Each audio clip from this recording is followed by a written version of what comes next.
Selamat pagi anak-anak. Berjumpa lagi dengan Bu Guru dalam pembelajaran IPA.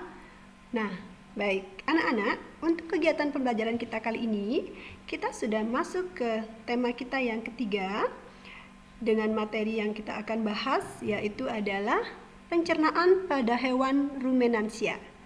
Baik anak-anak, sebelum Ibu lanjutkan ke materi, Ibu akan sampaikan dulu tujuan pembelajaran yang ingin kita capai pada kegiatan hari ini.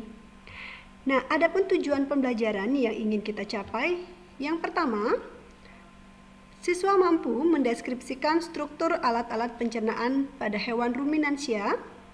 Yang kedua, siswa mampu memahami fungsi alat pencernaan hewan ruminansia.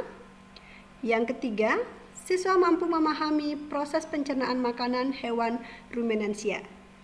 Baik, anak-anak, kita akan lanjutkan ke materi kita yang pertama. Nah, tentunya kalian sudah ada yang tahu ya, apa itu hewan ruminansia. Ya, jadi kalian mungkin di antara kalian sudah pernah mendengar istilah hewan ruminansia.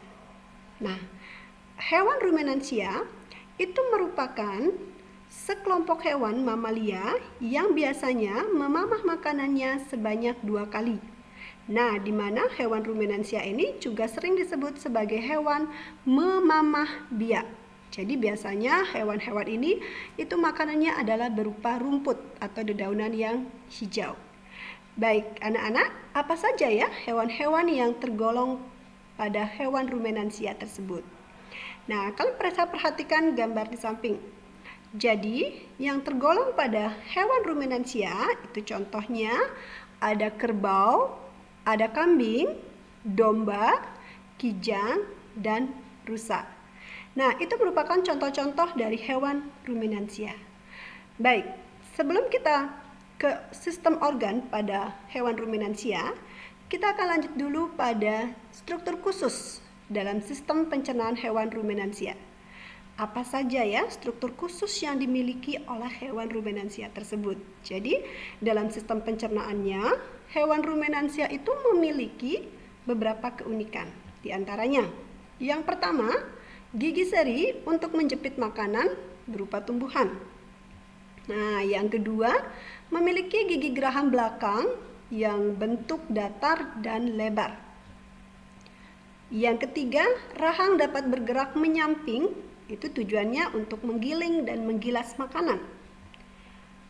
Yang keempat, lambung terdiri atas 4 ruangan. Jadi ada 4 ruangan itu terdiri dari rumen, retikulum, omasum, dan abomasum. Nah, yang terakhir itu hewan ruminansia memiliki ukuran usus yang sangat panjang. Nah, seperti bisa kalian perhatikan gambar di sebelah ya. Itu merupakan struktur dari hewan ruminansia. Baik, kita akan bahas sekarang bagaimana sistem organ pada hewan ruminansia tersebut. Nah, jadi organ pencernaan pada hewan ruminansia itu kalian perhatikan ya pada gambar. Itu terdiri dari ada mulut, kemudian nanti ada esofagus, ada lambung, kemudian ada usus, ada rektum, dan ada anus. Nah, kita akan bahas satu persatu untuk organ pencernaan pada hewan ruminansia tersebut. Jadi kita mulai dari yang pertama, yaitu mulai dari rongga mulut. Nah, rongga mulut pada hewan ruminansia itu merupakan tempat masuknya makanan, di mana di sini juga dimulainya proses pencernaan. Nah, sistem pencernaannya di mulut itu dibantu oleh gigi, lidah, dan kelenjar ludah. Selanjutnya, setelah di mulut, dia akan masuk ke dalam kerongkongan. Atau organ yang kedua adalah kerongkongan atau sering juga disebut dengan esofagus. Nah, esofagus ini merupakan saluran penghubung antara rongga mulut dan lambung. Nah, di mana kerongkongan pada hewan ruminansia itu memiliki kemampuan berdilatasi. Artinya dia dapat mengembang ya dan juga dapat mengecil. Nah, di mana panjangnya kurang lebih 5 cm. Nah, Ibu tambahkan di sini, pada kerongkongan itu tidak terjadi proses pencernaan. Baik, kita lanjutkan yang ketiga. Organ pencernaan yang ketiga pada organ hewan rumenansia itu adalah lambung. Nah, fungsi lambung di sini merupakan sebagai tempat untuk menyimpan makanan sementara yang akan dimamah kembali. Nah, yang dimaksud dimamah kembali itu adalah yang akan dikunyah kembali. Nah, di mana selain itu, pada lambung juga terjadi proses pembusukan dan peragian makanan. Seperti yang tadi Ibu sampaikan di awal bahwa lambung pada hewan rumenansia itu dibagi menjadi 4 ruangan. Nah, 4 ruangan itu terdiri dari perut besar atau rumen, kemudian perut jala, retikulum, kemudian yang ketiga itu ada perut kitab, omasum, dan ada yang keempat perut masam atau abomasum. Nah, kita akan bahas proses yang terjadi pada setiap bagian lambung di hewan rumenansia tersebut. Nah, kita bahas dari bagian perut yang pertama, itu adalah perut besar atau disebut juga dengan rumen. Nah, kalian perhatikan gambar di bawah bahwa bagian rumen itu adalah bagian lambung yang berwarna merah muda atau pink ya. Nah, di mana fungsinya atau tempat proses yang terjadi pada perut besar ini itulah pencernaan yang terjadi itu dengan bantuan mikroba atau bakteri sebelum nanti makanan tersebut disalurkan ke retikulum. Nah, bagian perut yang kedua itu adalah perut jala atau disebut dengan retikulum. Nah, dalam retikulum ini makanan akan diaduk sehingga membentuk suatu gumpalan kasar atau sering disebut dengan bolus. Nah, setelah diaduk, saat si sapi atau kerbau itu istirahat, makanan itu akan dikeluarkan kembali ke mulut. Nah, dan akan dikunyah kembali. Inilah yang dikatakan proses memamah biaknya. Jadi mengunyah makanan 2 kali. Selain nanti setelah dia makanan dikunyah di mulut, makanan akan masuk ya menuju ke dalam perut besar, ke rumen, dan akan disalurkan kembali ke retikulum, sehingga kemudian makanan tersebut akan mengalami proses fermentasi dengan bantuan anaerob dan protozoa.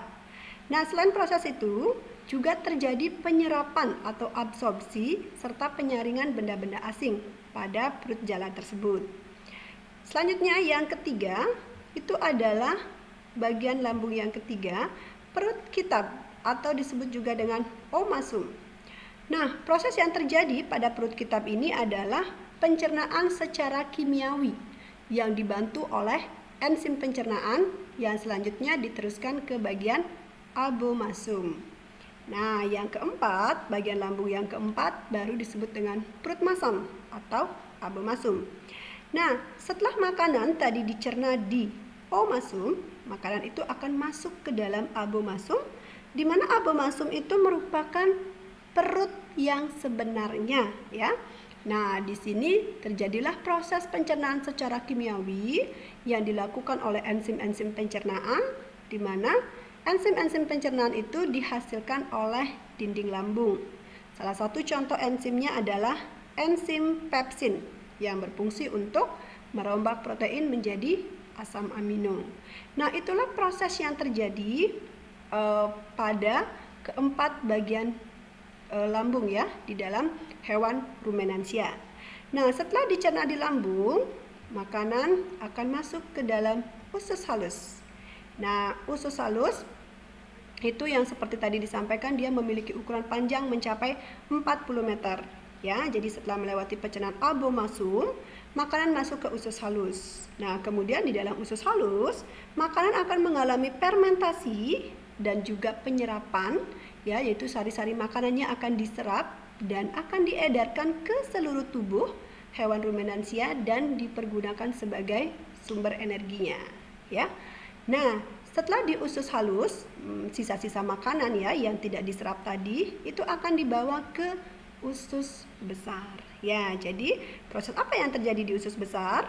Jadi di usus besar, makanan yang tidak diserap itu akan masuk ke usus besar, dan di sini terjadilah proses penyerapan air dan pembusukan sisa-sisa makanan sehingga membentuk nanti namanya feses. Nah, itu proses yang terjadi di usus besar. Nah, setelah di usus besar, sistem pencernaan yang terakhir itu adalah yang paling ujung ya, anus. Nah, anus ini merupakan tempat pengeluaran sisa makanan berupa feses tadi ya, atau nanti dikatakan sebagai kotoran hewan, di mana kotoran-kotoran hewan ruminansia itu biasanya dimanfaatkan sebagai pupuk kandang atau pupuk organik oleh para petani. Nah, itulah sistem pencernaan pada hewan ruminansia yang dimulai dari mulut, kemudian ke lambung, mulut, esofagus, kemudian lambung, ya, kemudian dia sampai ke usus, kemudian sampai ke anus. Nah, untuk selanjutnya, untuk meningkatkan pemahaman kalian tentang materi tentang sistem hewan ruminansia, jadi silakan kalian cermati lembar kerja di bawah ini, ya. Jadi setelah berdasarkan uraian itu, kalian lengkapi ya, Ibu sudah sampaikan. Nah, ini. Jadi kalian isi ya, ini. Lalu lengkapilah diagram dari sistem pencernaan hewan ruminansia. Jadi silakan nanti kalian lengkapi, kemudian kalian isi proses apa yang terjadi pada setiap bagian-bagian yang sudah Ibu kosongkan. Baik. Nah, selamat kalian bekerja. Itu saja yang Ibu sampaikan dan terima kasih. Sampai jumpa.